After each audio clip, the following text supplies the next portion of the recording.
The setting shifts to the early 5th century. In the heart of Pula, Sophia and Luca arrived at a pivotal moment in history. They stand before the incomplete Cathedral of the Assumption. Workers linger nearby, but the atmosphere is tense. The construction of the Cathedral of the Assumption was in jeopardy. Pagan leaders opposed its completion, and St. Germanus was on the verge of abandoning the project. The towering framework of the cathedral looms above them, a symbol of hope under threat. Vox's voice breaks through the tension. The timeline is not yet secure. I've brought us to the cathedral building site early in the 5th century. This cathedral represents more than faith. It's a cornerstone for Pula's future. Convince Germanus to persevere despite the opposition.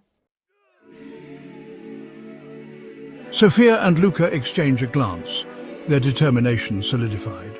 They step into the dimly lit cathedral where St. Germanus paces, his expression troubled.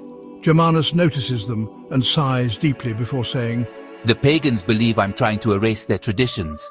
They've threatened to destroy the cathedral. I fear this project will only deepen the divide." Sophia steps forward, her voice calm but persuasive. This cathedral can be a symbol of unity, not division. It can bring the people of Pula together to worship, to share, and to hope. Germanus frowns at Sophia. But how? Their distrust is deep. How can I convince them that this cathedral is for all? Like usual, Luca jumps into the conversation with enthusiasm. What if we host a ceremony? One that blends both Christian and pagan traditions. Show them that faith doesn't have to divide. It can coexist. Germanus pauses, his gaze fixed on Luca, intrigued but uncertain. A ceremony? Combining both beliefs? Would they even attend? Sophia nods and responds, They will, if we make it clear this cathedral belongs to the people of Pula, all of them. With Germanus's tentative approval, they set to work. Invitations were sent, rituals prepared, and the cathedral's incomplete interior transformed into a space that blended the sacred symbols of both faiths. The day of the ceremony arrives. Pagans and Christians gather warily, standing in separate groups.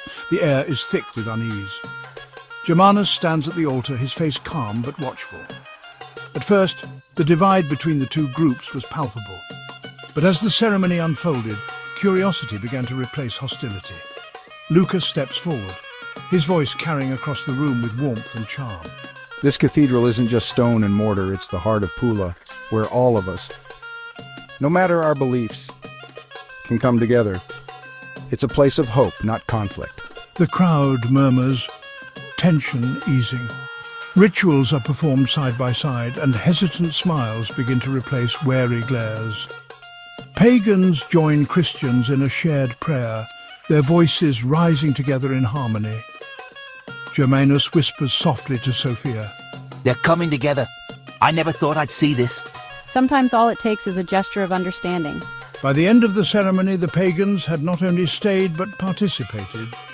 Their cautious acceptance marked a turning point. Germanus addresses Sophia and Luca. You've shown me that this cathedral is not a tool for division, but for unity. We'll continue the construction, and I'll ensure it remains a place for all. As the crowd begins to disperse, the atmosphere is lighter, filled with hope rather than fear. Sophia and Luca step outside, the golden light of sunset illuminating the cathedral's walls. Vox begins to speak with a tone of satisfaction. Mission accomplished. The future of the cathedral and Pula is secured. But there is one more stop to be made. Peace and unity, I call that a win. Sometimes the greatest battles are fought with ideas, not weapons.